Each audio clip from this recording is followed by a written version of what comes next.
শ্রীলঙ্কার বিপক্ষে টি-20 এবং ওয়ানডে সিরিজ শেষে এখন টেস্ট সিরিজ নিয়ে ব্যস্ত টাইগার শিবির। তবে জাতীয় দলের হয়ে আপাতত ব্যস্ততা শেষ মোস্তাফিজুর রহমানের।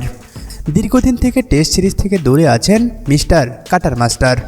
তাই সতীর্থরা যখন টেস্ট সিরিজের প্রস্তুতি নিতে ব্যস্ত, মোস্তাফিজুর রহমান তখন ভারতে। তার পরবর্তী mission Indian premier league IPL। আসন্ন IPL-এ একমাত্র বাংলাদেশি হিসাবে আছেন এই 28 বছর বয়সী বাঁহাতি। এবারের আসরে তিনি খেলবেন চেন্নাই সুপার কিংসের হয়ে। গতকাল শ্রীলঙ্কার বিপক্ষে ওয়ানডে সিরিজ শেষে আজ মঙ্গলবার চেন্নাইয়ের উদ্দেশ্যে রওনা দেন মোস্তাফিজ। সামাজিক যোগাযোগ মাধ্যম ফেসবুকে তার খবর দিয়েছেন মোস্তাফিজ। আজ সকালে বিমানবন্দরে অপেক্ষারত ছবি আপলোড করে নিজেই দিয়েছেন এই খবর। সেই সাথে আজ সন্ধ্যার আগ মুহূর্তে চেন্নাই পৌঁছে মোস্তাফিজুর রহমান। তবে খুব ভালোভাবেই চেন্নাই শিবিরে যোগ দিয়েছেন মিস্টার কাতার মাস্টার।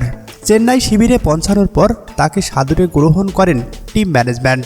বিশেষ করে মিস্টার কোচ ব্রাভো তাকে সাদরে গ্রহণ করেন। এবং সেই সাথে মোস্তাফিজুর রহমানের জন্য রয়েছে বিশেষ সুসংবাদ। 22 মার্চ থেকে শুরু হবে এবারের IPL। প্রথম ম্যাচে চেন্নাইয়ের মুখোমুখি হবে বিরাট কোহলির রয়্যাল চ্যালেঞ্জার ব্যাঙ্গালোর। তবে বিশেষ সুখবর হচ্ছে প্রথম ম্যাচেই চেন্নাইয়ের একাদশে থাকছেন মোস্তাফিজুর রহমান।